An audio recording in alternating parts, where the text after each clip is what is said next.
because I already read The Inmate, and I also read The Tenant and The Housemaid. And those two books, The Tenant and The Housemaid, I'm gonna just say a 10 out of 10. Now this, before I get into details with this, guys, if y'all have not read this book, I would suggest skip this because I'm gonna go into spoiler warnings. So spoiler alerts, guys. If y'all have not read this book, skip this if you plan on reading this book. So whoever read this book, I'm gonna give y'all my opinion on this book, and I will go with a rating, what I rate this book, a 7 out of 10, and I will tell you guys why I rate this as a 7 out of 10. Anyways, what I do love about the book, it starts off, you know, of course, school vibes. You got Eve Bennett, you got Nate Bennett. Them two married people. They both work at the same job. Eve Bennett is a math teacher. Nate Bennett, I'm sorry, not Matt. Nate Bennett is an English teacher, okay? But he preferred certain students to call him Nathaniel or Nate instead of Mr. Bennett, which is very unprofessional, but I'll get into details about that. But yeah, so they two married people. What I found odd about it is that I'm like, okay, why do they both work at the same school? That's kind of weird, but I don't know. You know, I mean, they two married, it's a married couple, and they both work at the same school, just two different subjects. Eve teaches math, and Nate teaches English. Anyways, getting into that, and you have these students. You have a lonely student named Addie. People call her Addie. Her real name is Adeline Severson. Adeline Severson. That's her real name, but people call her by Addie. You know, she's lonely. Everyone's bullying her, and you know, because of what happened in the past, what she did with the teacher Art Tuttle. You know, they had a little thing going on. It doesn't specifically say it was a relationship. It just says that she's been stalking him, and then he got fired because she got nervous. She did say he ended up touching her, and he got fired. Long story short, everybody's bullying her. So when I was reading the book, I'm not gonna lie, I loved it from the beginning, because in the middle was giving pretty much like Mean Girl vibes. You know, if you guys seen the movie Mean Girls, I love that movie. I don't know, even the classic, I'll just watch it over and over. I love that movie. It was giving Mean Girl vibes. Everybody was bullying her. She, you know, always sat by herself in the lunchroom. Nobody don't want to talk to her. Like, it was just like, okay, there's one girl always bully her. Her name is Kenzie Montgomery. When I was reading the book, I was like, oh, I hate her. I don't like this girl, right? And I'm just like, why does she keep bullying her? Like, that's crazy. She wants to be a wench. She's just bullying her. And it's just giving me, you know, like I said, Mean Girl vibes. And I'm like, okay, I'm feeling this. So, I don't know, when I got like towards the middle, then it started like explaining everything with the, her friend in Hudson. She gave a little backstory with him. He helped her kill her father. You know, she pushed her father down the stairs. I guess her father was abusive to her, and he didn't like that, so she pushed him down the stairs, and he helped cover up her tracks, you know, with him. Oh, let's call the police. She never got sent to jail from killing her own father, because I guess they look at it as an accident, as if he fell down the stair and broke his neck. So anyways, her and Hudson is not talking. He's dating Kenzie, you know, so she feels some type of way. Kenzie is bullying her, and you know, I kind of like Hudson a little bit, because, you know, he sometimes be standing up for Addie, although they're not friends. I like the part in the locker where she put all that shaving cream all on her locker, and he helped clean it up. And she's like, oh, you don't have to do this. You know, she was just telling him you don't have to help clean up the shaving cream in the locker room, because Kenzie, you know, fit. He's like, no, I don't care. I'm gonna help you. This is not right. You know, he actually stood up for her a couple of times. Okay. Yeah, the part where she threw her tray on the floor, like he was gonna help clean that up. Like, I don't know. I was kind of liking Hudson. He was a good guy, right?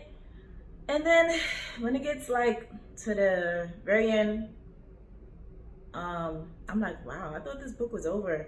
But then that's when things started to get interesting. Like Addie and the teacher Nate, they started hooking up, you know.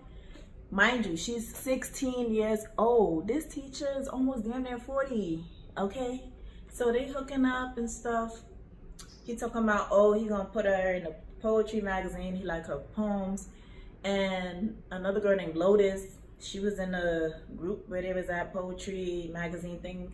She was just criticizing this girl. She was going from criticizing her, trying to be her friend, and then starting to act awkward. And I'm like, next thing you know, what was confusing, her poem ends up going on a poetry magazine instead of Addie. And Addie confronted Lotus. She's like, oh, why would you go to the principal?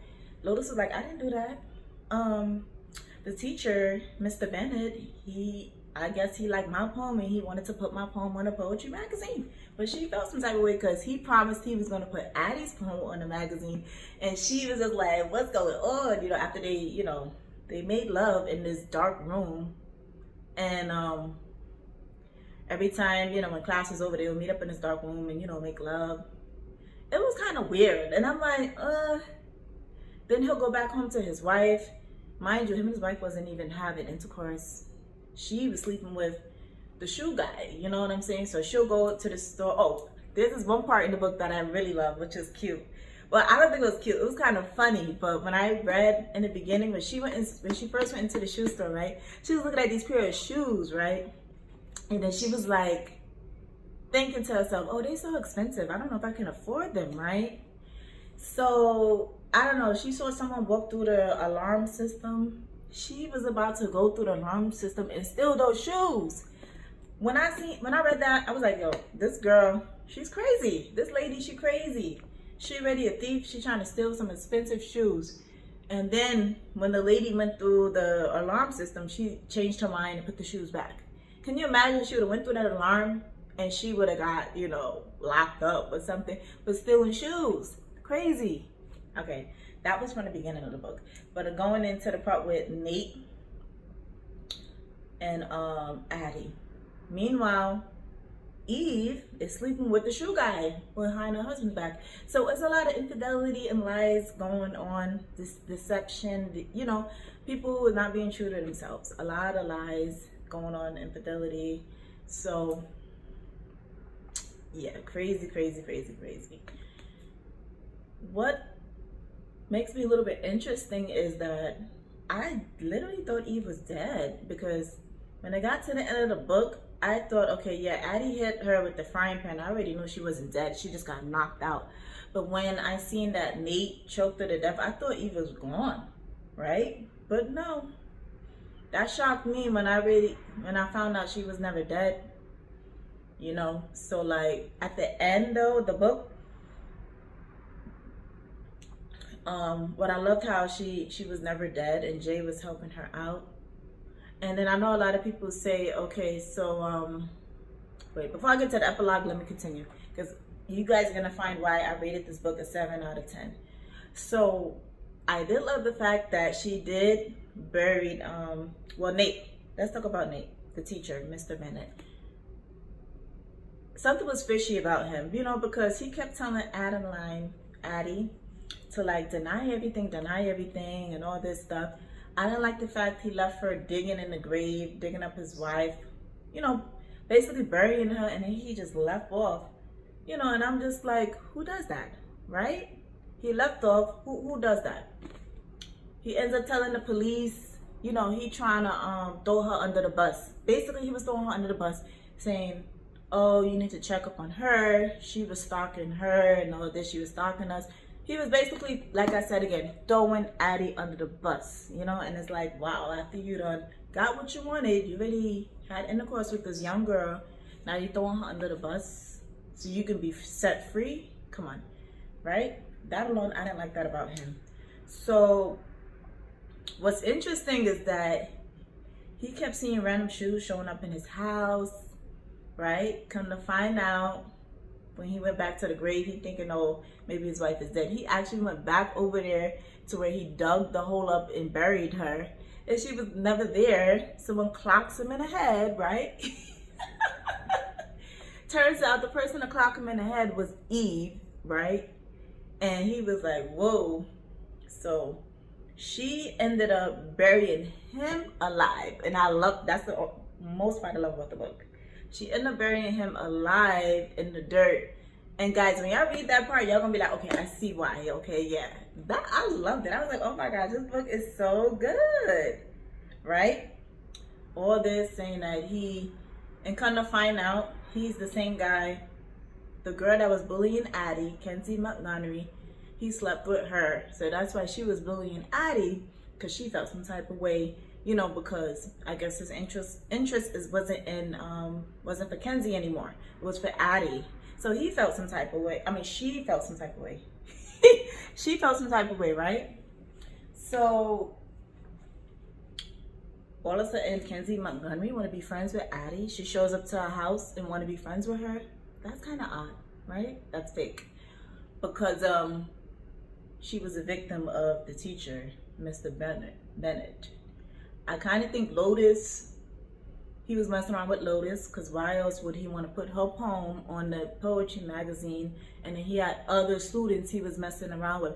And here's the big thing that caught me, and I'm like, wow, now I feel sorry for Eve.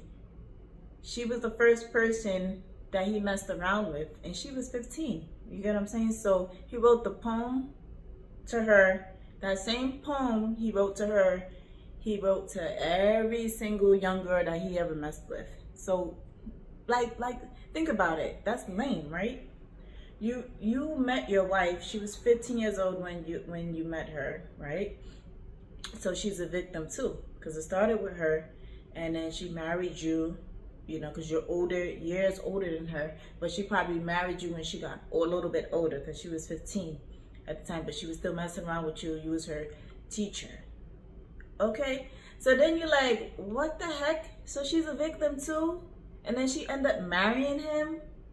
Okay, that's crazy, guys. Crazy. So I'm like, okay, she's a victim too. So now she's understanding of what happened with Addie. Why did he sleep around with Addie? And all this craziness going on, right? So from the beginning of the book to this part, when I find all this stuff, what's going on, she buried him alive. He's done. He's dead, right? I found out that Eve is a victim too, okay? She married her teacher, so she's a victim too. And then what pissed me off and made this book a 7, I don't know, you guys, the epilogue. Any of you guys think like the epilogue, is it confusing? Because it's confusing to me, the epilogue, because guys, when you read the epilogue, Hudson is not just Hudson, her high school friend, Addie high school friend. He is Hudson/Jay. And I'm like, how is it he works in a shoe store, right? And he goes to the same high school as Addie. So you mean to tell me she didn't know that Jay goes to the same school as her? When I read the epilogue, I'm like, so Eve is no longer a victim. And then what I really don't like, and it's still confusing to me, is that I wish they should have made Jay a regular Jay that's not in high school, maybe some guy she's messing around with. Then I would have said, you know what, this book is a 10 out of 10. Leave Hudson in high school. Let Hudson be Hudson. Why does Hudson has to be Hudson and Jay? Like, I just don't know. I don't get that. So that right there kind of pissed me off. And I'm just like, oh, this book would have been so great, guys. This book would have been great. Listen, it is good, but it's not great. Great is a 10 out of 10. This is a 7 out of 10. Now, here's the good thing, guys. They're making this into a movie. I don't know when. Maybe sometime this year. But guess what? I'm going to see the movie, and I hope, I really hope they change things up in the movie from the book. Definitely the epilogue. So if they was going to make this into a movie, I hope they make Jay, whoever plays Jay, be Jay, not Hudson/Jay. Let Hudson just be a high school boy in high school, and let Jay be Jay from outside high school, just some guy, random guy she's sleeping around with. Then this book will be, then the movie will be A1, because now it's about a pedophile that's sleeping with young girls. Do you get what I'm saying? And then Eve would still be a victim, but she won't be sleeping with young boys. It doesn't make sense. Now, if they don't go that route, I'm gonna still watch the movie, but I'm not feeling the ending at all, guys. And I really had to make this review. So you guys